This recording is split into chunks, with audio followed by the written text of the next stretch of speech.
নমস্কার বন্ধুরা, কেমন আছেন? আশা করি সবাই ভালো আছেন। বন্ধুরা, কিছু বড় বড় আপডেট আসছে মিডল ইস্ট থেকে। হুতিরা এবার মাঠে নেমেছে, সঙ্গে ইরানের মিসাইলে পোস্টার কেন? আমেরিকার 13টা বেস ধ্বংস, এই নিয়ে রিপোর্ট আসছে। তুরস্ক কেন ভয় পাচ্ছে? বিস্তারিত আসছে। ইরাক থেকে আমেরিকা বিতাড়িত হবে, রিপোর্ট আসছে। সঙ্গে পাকিস্তান কি আমেরিকার দালাল?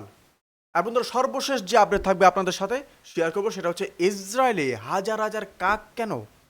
বিস্তারিত অনেক রহস্য আজকে জমেছে, অবশ্যই আমরা বিস্তারিত আলোচনা করব। একটা একটা করে শুরু করব। আর কি অবস্থা, একদম বসবো, কারণ আজকে যা যা ঘটেছে মিডল ইস্টে, সেটা শুনলে সত্যি মাথা ঘুরে যাবে। এত কিছু একসাথে ঘটেছে যে কোনটা ছেড়ে কোনটা বলবো সেটা বুঝতে পারছি না। তো চলো একটু ধীরে ধীরে সব ভেঙে আপনাদেরকে বলি। প্রথমে বন্ধুরা, দেখো, এতদিন ধরে অনেকেই বলছিল যে হুতিরা হয়তো পাশ থেকে দেখবে, হয়তো একটু আধটু সাপোর্ট দেবে, কিন্তু না বন্ধুরা। ইয়েমেনের হুতিরা এখন একদম সরাসরি ঘোষণা করে দিয়েছে যে এই যুদ্ধে আমরা ইরানের সাথে আছি, পুরোপুরি শতভাগ। হুতিদের তরফ থেকে বলা হয়েছে যে তাদের সেনাবাহিনী সম্পূর্ণ প্রস্তুত, অস্ত্র শস্ত্র সব রেডি, শুধু অপেক্ষা করছে ইরানের একটা ইশারার। ইরান যেদিন বলবে সেদিনই মাঠে নেমে পড়বে। এখন প্রশ্ন হলো, ঠিক কি করবে হুতিরা? তারা বলছে প্রথমে লাল সাগরের জাহাজগুলোকে টার্গেট করা হবে, আর যদি পরিস্থিতি আরও খারাপ হয়, মানে ইরানের ওপর হামলা আরও বাড়ে, তাহলে বাবেল মান্দাব যে চেক পয়েন্ট আছে, ওই জায়গাটা যেখান দিয়ে হাজার হাজার জাহাজ প্রতিদিন যায়, সেখানেও হামলা চালানো হবে। এটা বোঝো একটু। বাবেল মান্দেব হলো সেই সরু পথ যেটা দিয়ে লোহিত সাগর থেকে আরব সাগরে যাওয়া যায়। এই পথ বন্ধ হয়ে গেলে সারা পৃথিবীর সামুদ্রিক বাণিজ্যে সরাসরি ধাক্কা লাগবে। এতদিন আমরা বলে এসেছি হরমুজ প্রণালী বন্ধ হয়ে গেলে 20% তেল পথ এবং বাকি যে এলএনজি সাপ্লাইগুলো আছে, গ্যাস পাইপলাইন আছে, সবগুলি বাধাগ্রস্ত হবে। কিন্তু এখন পৃথিবীর সামুদ্রিক বাণিজ্যে সরাসরি ধাক্কা লাগবে। যদি বাবেল মান্দাবি কিছু একটা হয়, তেলের দাম আকাশ ছোঁবে, জিনিসপত্রের দাম বাড়বে। সেটা শুধু মিডল ইস্টের সমস্যা নয়, আমাদের মতো দেশেও প্রভাব পড়বে। তো হুতিরা অফিসিয়ালি বলে দিয়েছে আমরা এই যুদ্ধে ঢুকে পড়েছি, শুধু সময়ের অপেক্ষা। বন্ধুরা, আসো একটু বড় ছবিটা দেখি। হুতিদের আগে থেকেই হিজবুল্লাহ ইসরায়েলের ওপর হামলা করে চলেছে, সেটা নতুন কোনো খবর না। কিন্তু এখন হুতিরাও সরাসরি ময়দানে এলো। এটা মানে ইরানের প্রক্সি দলগুলো একের পর এক সক্রিয় হচ্ছে। তাহলে হামাস কোথায়? হামাস এই মুহূর্তে একটু পিছিয়ে আছে, কারণ গাজায় সিজফায়ার চলছে। এই সিজফায়ারের কারণে হামাস এখন খোলাখুলি কিছু বলতে পারছে না, বা ইসরায়েলের ওপরও হামলাও করছে না। বরং এটা সবচেয়ে ইন্টারেস্টিং ব্যাপার, হামাস নিজে ইরানকে অনুরোধ করেছে যে একটু শান্ত থাকো, হামলা কমাও, আশেপাশের দেশগুলোতে আপাতত বেশি কিছু করো না। মানে ব্রাদারহুড যে সিস্টেম আছে বা ব্রাদারহুড যে কমিটি আছে, সেটা জন্য হামাস এই কথা বলছে। মানে বুঝলে তো যে হামাস ইরানের সাথে কাঁধে কাঁধ মিলিয়ে লড়াই করতো বলে পরিচিত। সেই হামাস এখন বলছে একটু সামনে চলো। এটা থেকে বোঝা যাচ্ছে যে গাজার মানুষের পরিস্থিতি কতটা নাজুক, আর হামাস এই মুহূর্তে সেই মানুষগুলোর কথা ভেবে একটু রেস্টুরেন্ট করছে। কিন্তু বাকি সবাই, হিজবুল্লাহ, হুতি, এরা কিন্তু পুরো দমে বর্তমানে ইরানের পাশেই দেখা যাচ্ছে, যে প্রক্সি গোষ্ঠীগুলো আছে। বন্ধুরা, ইরাকের থেকে একটা বড় আপডেট আসছে। ইরাকে ইরান সমর্থিত যে মিলিশিয়া আছে, তারা ইরাকের সরকারের ওপর প্রচণ্ড চাপ দিচ্ছে। কি চাপ? তারা বলছে ইরাকের মাটিতে আমেরিকা যে সামরিক ঘাঁটি আছে, সেগুলো সরিয়ে দাও, আমেরিকান সৈন্যদের বিদায় করো। এটা কিন্তু শুধু কথা না, ইরাকে আমেরিকার বেশ কয়েকটা ঘাঁটি আছে, এবং সেগুলো এই অঞ্চলে আমেরিকার অপারেশনের জন্য খুবই গুরুত্বপূর্ণ। আহ, ইরাক সরকারও এই চাপে পড়ে আছে। একদিকে আমেরিকা, অন্যদিকে নিজের দেশের ভেতরে ইরান সমর্থিত শক্তিশালী মিলিশিয়া। ইরাকের সরকারের অবস্থাটা একটু ভাবো, এরা মাঝখানে পড়ে আছে। তো দেখো, একটার পর একটা সংগঠন ইরানের সমর্থনে বেরিয়ে আসছে। আমেরিকা আর ইসরায়েল হয়তো ভেবেছিল যে ইরানকে গাজা বা সিরিয়ার মতো দাবিয়ে রাখা যাবে, কিন্তু ইরান সেই হিসেব সম্পূর্ণ উল্টে দিয়েছে। বন্ধুরা তার সাথে একটা দারুণ ব্যাপার দেখো, তুরস্কের একটা বড় পত্রিকা আছে, নাম তুর্কগান। সেই পত্রিকা এডিটর ইন চিফ একটা কথা বলেছেন, যেটা সত্যিকার বা সত্যি চিন্তার খোরাক দেয়। তিনি বলেছেন, ইরান হলো মুসলিম উম্মাহর রক্ষা করার শেষ ঢাল। ইরান যদি পড়ে যায় তাহলে একের পর এক ইসলামিক দেশ পড়ে যাবে। এবং এই কথাটা তুরস্ক কেন বলছে সেটাও বোঝা দরকার। কারণ ইসরায়েলের অনেক নেতা সরাসরি বলেছেন ইরানের পরে তুরস্ক। মানে প্ল্যান হলো আগে ইরানকে শেষ করো, তারপর তুরস্কের দিকে তাকাও। কারণটা হলো তুরস্ক একটা নতুন সুন্নি জোট তৈরি করছে।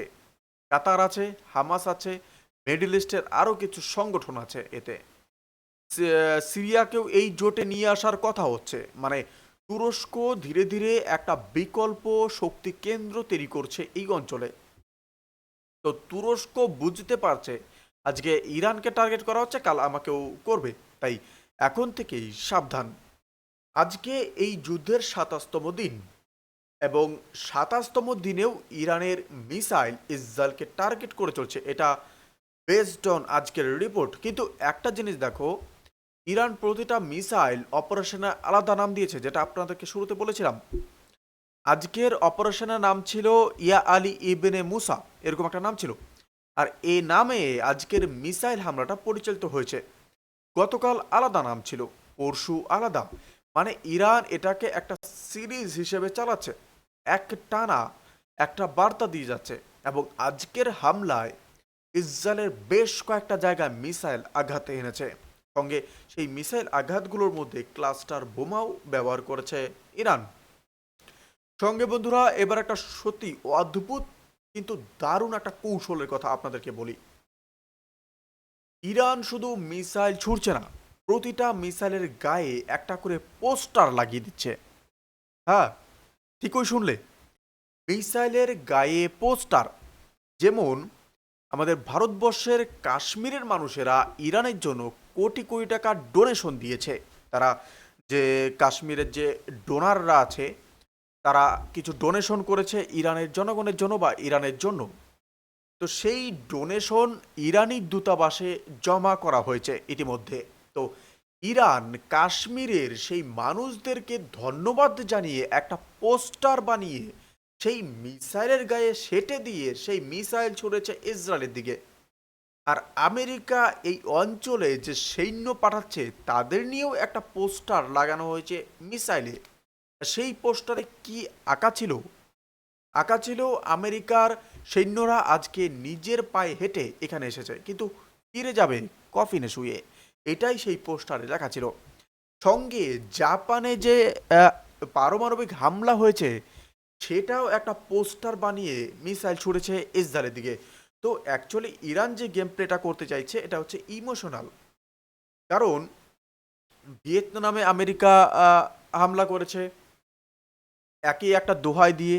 সঙ্গে জাপানে পারমাণবিক হামলা করেছে। এই যে ওয়েস্টার্ন যে দেশগুলো আছে সেই দেশগুলো আমেরিকার সঙ্গে এখনও যুক্ত আছে, কিন্তু সেই দেশগুলো একসময় আমেরিকার কাছে হেরেছে। আমেরিকা তাদেরকে দাবিয়ে রেখেছে এবং এখনও দাবিয়ে রাখছে। তবে ইরান চাইছে তাদের যে অনুভূতিটা, সেই পুরনো দিনের অনুভূতিটা সেই জনগণের মাঝখানে জাগুক এবং তারা আমেরিকার বিরুদ্ধে চাপ ক্রিয়েট করুক। তো এটা শুধু যুদ্ধ না বন্ধুরা, এটা হলো সাইকোলজিক্যাল ওয়ারফেয়ার। আর ইরান এটা ভালো পারে। ইরান বুঝেছে যে শুধু মিসাইল মারলেই যুদ্ধ জেতা যায় না, মনের মধ্যেও ভয় ঢোকাতে হয়। এই পোস্টার কৌশলটা সেই কাজই করছে। এবং সত্যি বলতে এটা বেশ কার্যকর হচ্ছে বলেই মনে হচ্ছে। আমি সোশ্যাল মিডিয়ায় বিভিন্ন পোস্ট দেখছি। জাপানের মিডিয়া আজকে সারা দিনে লক্ষ লক্ষ পোস্ট ট্রেন্ডিংয়ে চলে গেছে। এই ইরান জাপানকে সাপোর্ট করে, জাপানের সেই লোকেরা যারা আত্মহতি দিয়েছে তাদেরকে সাপোর্ট করে পোস্টার বানিয়ে দিয়েছে। এবং ভারতেও বিভিন্ন সেই অ্যাকাউন্টগুলো ট্রেন্ডিংয়ে গেছে যাদের পোস্টার ওই মিসাইলগুলোতে ছিল, যারা কাশ্মীরের যারা ডোনার ছিল, তো তাদের পোস্টারও কিন্তু ইরান লাগিয়েছে। বন্ধুরা এবার একটা আলাদা বিষয় আপনাদেরকে শেয়ার করি নতুন আপডেটের সাথে। সোশ্যাল মিডিয়ায় একটা ভিডিও ভাইরাল হচ্ছে, ইসরায়েলের আকাশে হাজার হাজার কাক উড়ছে। এত কাক যে আকাশটা কালো দেখাচ্ছে, রাস্তায় বসে আছে হাজারে হাজারে। মেইন স্ট্রিটেও কাকের ঝাঁক।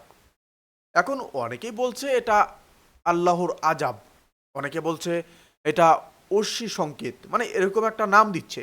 কিন্তু একটু বাস্তব চোখে দেখি, মার্চ মাসের শেষে ইসরায়েলে কাকেরা সব সময় বাসা বাঁধার আগে বড় বড় ঝাঁকে জমা হয়। এটা প্রতি বছর হয়, কিন্তু এবার যেভাবে হচ্ছে সেটা আগের চেয়ে অনেক বেশি বলে স্থানীয়রা বলছেন। ইসরায়েলেও অনেকের মধ্যে একটা বিশ্বাস আছে যে অনেক কাক দেখা দিলে বড় বিপদ আসে। তাই এই কাকের ঝাঁক নিয়ে ইসরায়েলের মধ্যেও একটা চাপা আতঙ্ক বর্তমানে তৈরি হয়েছে, আর সোশ্যাল মিডিয়া তো আছেই। সেই সঙ্গে এটা বিজ্ঞানসম্মত কিনা সেটা নিয়ে আলাদা তর্ক করা যাবে, কিন্তু যুদ্ধের ২৭তম দিনে এই দৃশ্য মানুষের মনে একটা অদ্ভুত ছাপ ফেলেছে, এটাও অস্বীকার করা যাচ্ছে না। বন্ধুরা, তার সঙ্গে আপনাদের সাথে একটা চাঞ্চল্যকর তথ্য শেয়ার করি। এই যুদ্ধ শুরু হওয়ার পর মাত্র ২৭ দিনে ইসরায়েলে প্রায় ২০০টা শিপমেন্ট এসেছে অস্ত্রের। শুধু আমেরিকা না, আমেরিকার বন্ধু দেশগুলোও ইসরায়েলের অস্ত্র সরবরাহ করছে। আজকের একটা শিপমেন্ট এসেছে, মানে এই যুদ্ধে পশ্চিমা জোট পুরোদমে ইসরায়েলের পাশে আছে, শুধু কথায় না, বাস্তবে অস্ত্র এবং রসদও দিয়ে। বন্ধুরা, এখন আপনাদেরকে গাজার কথা আপনাদেরকে বলি, কারণ গাজার কথা না বললে এই পুরো ছবিটা অসম্পূর্ণ থেকে যাবে। আজকের যে আপডেট আসছে, ডোনাল্ড ট্রাম্প কিছুদিন আগে বুক ঠুকে বলেছিলেন যে গাজাকে আমরা আবার সাজাবো, নতুন করে গড়ে তুলবো। আহ, বিভিন্ন সোশ্যাল মিডিয়া পোস্ট দেখাচ্ছিলেন, কিন্তু গাজার পরিস্থিতি একদম আলাদা। সেখানে বর্তমানে বৃষ্টির দিন, সেখানে ভয়াবহ পরিস্থিতি, তাঁবুতে পরিবার নিয়ে থাকতে হচ্ছে। আহ, মাথার উপরে ছাদ উড়ে যাচ্ছে, সবাই খোলা আকাশের নিচে থাকতে হচ্ছে, তাঁবু উড়ে যাচ্ছে। ভয়াবহ পরিস্থিতি। ইউএনের তরফ থেকেও একটা সংকেত দেওয়া হয়েছে। আর তার সঙ্গে আরেকটা বড় আপডেট আসে, সেটা হচ্ছে কুয়েত ইন্টারন্যাশনাল এয়ারপোর্টের কাছে একটা তেলের ভান্ডারে ইরানের তরফ থেকে মিসাইল হামলা হয়েছে। ভাবো একবার, কুয়েত এয়ারপোর্টের পাশে তেলে ডিপো, সেখানে মিসাইল পড়ছে। মানে ইরান এখন শুধু ইসরায়েলকে না, পুরো অঞ্চলে যেখানে তার শত্রুপক্ষের স্বার্থ আছে সেখানে আঘাত করছে। কুয়েত এমনিতে সরাসরি এই যুদ্ধে নেই, কিন্তু আমেরিকার সাথে কুয়েতের সম্পর্ক ভালো, আর সেটাই হয়তো এই হামলার কারণ। আর এই হামলার পর কুয়েতে যে দৃশ্য দেখা গেছে সেটা ভয়াবহ। আগুন ধোঁয়া, পুরো এলাকায় আতঙ্ক ছড়িয়ে পড়ছে। আর আরেকটা কথা, আমাদের দেশ ভারতের তরফ থেকে এবার ইরানি যে দূতাবাস, সেই দূতাবাসের তরফ থেকে একটা পোস্ট করা হয়েছে। সেই পোস্টে বলা হয়েছে রাশিয়া, ভারত, ইরাক, চীন এবং পাকিস্তান, এই দেশগুলোর জাহাজ ইরানের জলসীমার মধ্য দিয়ে চলাচল করতে পারবে। মানে ইরান এই ৫টা দেশকে বিশেষ অনুমতি দিয়েছে। তবে আহ, পাকিস্তান কিছুটা দোগলাপান করেছে ইরানের সাথে, সেই প্রসঙ্গে আসব। কিন্তু এখন প্রশ্ন হলো, ভারত সরকার এটা নিয়ে অফিসিয়ালি কিছু বলছে না। আহ, ভারত সরকারের তরফ থেকে এখনো কোনো অফিসিয়াল বিবৃতি আসেনি। তো এটা শুধু ইরানি দূতাবাসের নিজস্ব পোস্ট, নাকি সত্যি দুই দেশের মধ্যে কোনো চুক্তি হয়েছে, সেটা এখনো পরিষ্কার না। দ্বিতীয়ত, ভারতের মানুষ, বিশেষ করে কাশ্মীরের মানুষেরা ইরানের জন্য কোটি কোটি টাকা ডোনেশন দিচ্ছে, ইরানি দূতাবাসে নিয়ে গিয়ে সরাসরি টাকা জমা করছে। এই ডোনেশনের পরিমাণটা নেহাত কম না। এটা একটা বড় সামাজিক বার্তা বটে, যে ভারতের একটা বড় অংশের মানুষ ইরানের পাশে দাঁড়াতে চাইছে। হয়তো এই ডোনেশনের কারণেই ইরান ভারতীয় জাহাজকে বিশেষ অনুমতি দিয়েছে। এটা একটা সম্ভাবনা, কিন্তু নিশ্চিত করে বলা যাচ্ছে না এখনোই। আর লকডাউন নিয়েও ভারতে অনেক আলোচনা হচ্ছে। ইরান ইসরায়েল যুদ্ধের প্রভাব ভারতের অর্থনীতিতে পড়লে কি হবে, তেলের দাম বাড়লে কি হবে, এই নিয়ে সকাল থেকে আলোচনা চলছে। সেটা ইন্ডিয়ান মিডিয়ায় বর্তমানে চলছে। আর পাকিস্তানের কথাটা যেটা বলি, পাকিস্তান ইরানের সাথে কিছুটা দোগলাপান করেছে।